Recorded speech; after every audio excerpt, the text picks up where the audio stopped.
October 11, around 1:30. It's been so hot. This El Nino has brought uh, hardly any rain. The plants are wilting. This this is I didn't really expected this. I sorta, but not like this. So I've been looking at the weather map, and it's gonna be dry and hot, muggy. It's a good time to fix some sprayer, so I'm gonna do that shortly. Also, my wife was putting some clothes to wash this morning. I I just got back from the pharmacy, so it's getting error code 4C. So I'm just gonna check it out. Yeah, it turned out error code 4C is dirty filter. So just have to clean this and make it work again. Okay, it's working again. This thing has a lot of dirt, both ends actually. So here has a lot of dirt and the filter has a lot of sand. What typically happens is the rust, they collect and gets bigger and bigger. Eventually they clog the filter. So here's a couple of sprayer. These things they get abused and they bleach under the sun, and the ultraviolet eventually make the plastic weaker, and then they will crack and break.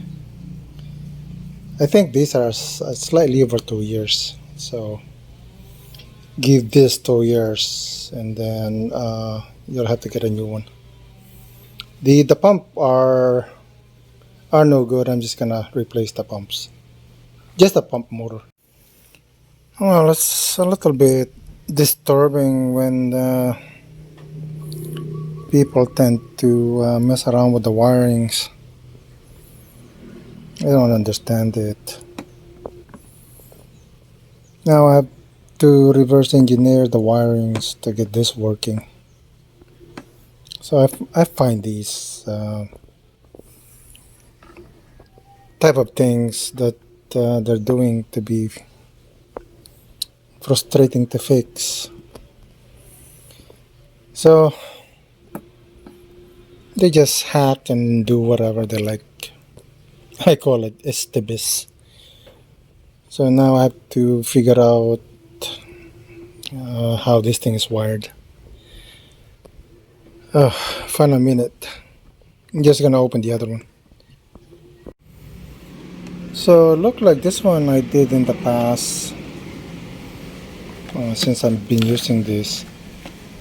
But this one I did repair, but however they just went ahead and did something that they should not have done.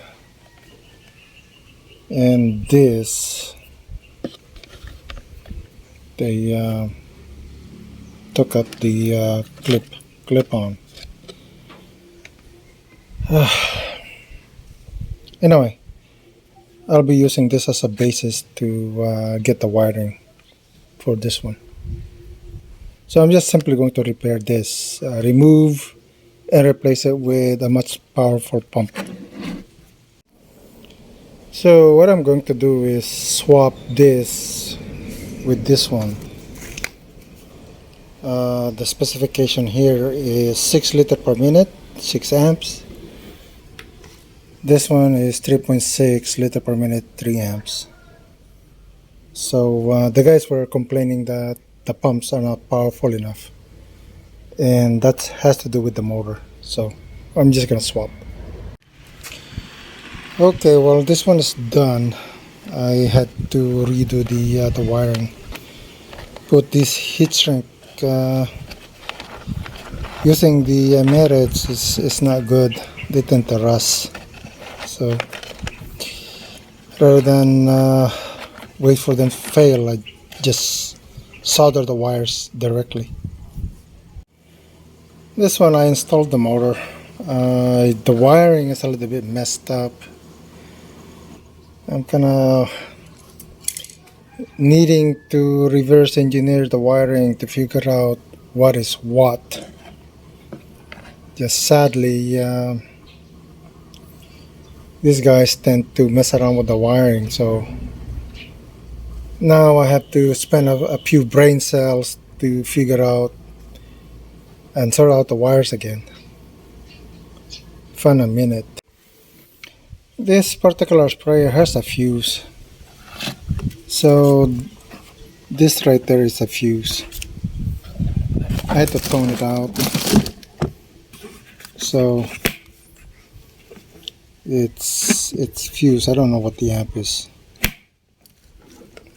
Somewhat about a good idea. It's actually useless. The other one doesn't have fuse. So now that I know this is yellow wire is ground and white is ground, so yellow goes to the battery. That's the reason why it's like this. And then from that fuse to the battery, well, to the ground. There's ground and then battery ground. So that's how they connect these. Actually, let me think. Yeah. Now that I know that, then I know how to wire this up. Okay, both of them are done. Now the missing part is the battery. Battery, they don't last too long. So they have been complaining that a fully charged battery, they can only use it 3 times. That's to say they dispense 16 liters 2 or 3 times, and then the battery is depleted. So I gotta order batteries from Lazada. Thanks for watching.